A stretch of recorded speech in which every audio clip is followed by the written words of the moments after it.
We have a lot of smart people in this room, really smart people. We have a lot of people that are good people, big hearts. They want to get it done.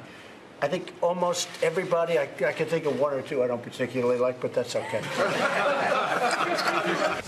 Okay, President Trump having a little fun there at that meeting with both Republicans and Democrats, pushing for a bipartisan immigration deal in that televised meeting before cameras with lawmakers yesterday at the White House. President Trump saying he's open to a dreamer fix amid broader changes to the immigration law. He's basically saying that border wall is non-negotiable. Let's bring in Republican Congressman from Georgia and leader on the Judiciary Committee, has jurisdiction over the immigration issues. He's Doug Collins. Good to see you, Congressman. Hey, Liz, good to see you again. Thank you so much for coming on. Okay, there's all sorts of meetings breaking out now and all day long on Capitol Hill about immigration reform. We're going to get a deal?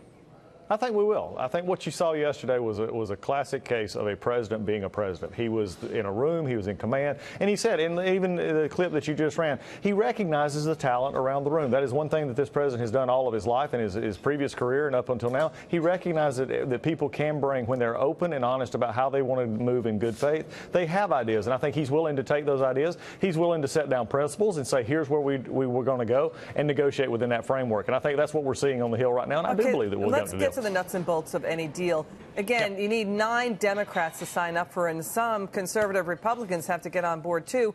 I mean, we're talking about the border wall. My question to you is, will everybody buy into this deal? Wait for it. The border wall, and then Bob Goodlatte's bill where he says just, get green cards for dreamers that they have to renew every 3 years. That's common sense. Will everybody sign on to a deal like that? Also, upending and changing, overhauling chain migration, the family immigration visas that are in play. We've had terrorists coming into the country via them. Go ahead. Right. Well, look, I think what you said is very true. The president outlined the border wall, and the border wall funding is something that we've got to have. Ending the diversity lottery, ending that chain migration is something that the president has also talked about, and it's also things that Republicans have been talking about for a while as well. Now, Chairman Goodlatte has a bill out there that I voted for, the various pieces of this bill that I believe gives you a process in which we're moving forward in an area that we can find consensus. I mean, I think you're still going to have negotiations up to the end, and some wanting a little bit more. Will Democrats go for that? Will Democrats go for green cards for dreamers? Well, I think they're going to have to find out where they're willing to what are you hearing? Out. Are you hearing Democrats saying, yeah, that sounds good? I'm hearing some, off record, they're trying to find that answer. I think the problem here is we got to remember that we've been put in a situation by a president who chose not to work with Congress. President Obama just chose to unilaterally do a deal in which he just chose to ignore the political realities and consequences of this. What we're having to do now is go back and fix this. And remember, this is a Republican president, a Republican Congress is looking to fix this issue. And I think it's going to take some time. I think we can get there. But there's a lot of issues with legal immigration, from H-1B to guest worker to overstays of visas. Those are all, and I think the president made it very clear yesterday, let's fix this issue, and then he's willing to take on the bigger role. We got midterms coming up pretty fast. We got Democrat Senator Dianne Feinstein saying basically she's praising yesterday's bipartisan meeting. Roll tape.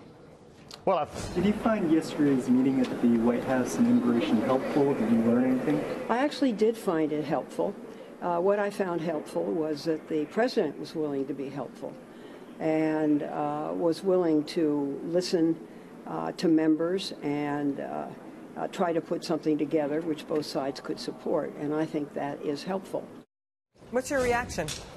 Well, I think she's stating the obvious for the first time, and I think that's a good thing. When she actually acknowledges that what the president did yesterday was a positive step forward. I think you've got a bigger issue here. Many of the Democrats also, though, that especially in leadership, are trying to deal with this in a combination way with our funding of our government, the funding of our defense troops. And I think we've got to make sure that, and like the president said, we're dealing with immigration on its own standing, and then we've got to fund the government. We've got to move forward with the plans that we have. And I think those are the kind of ideas that she's acknowledging the very reality in the room. But just by watching that yesterday, you saw what was happening. And remember, negotiation is not getting everything I want. Negotiation is getting the best that I can get and moving forward with what is best for the country. And I believe the president has that motivation at heart. Congressman Doug Collins, thank you so much for coming on. Really appreciate it.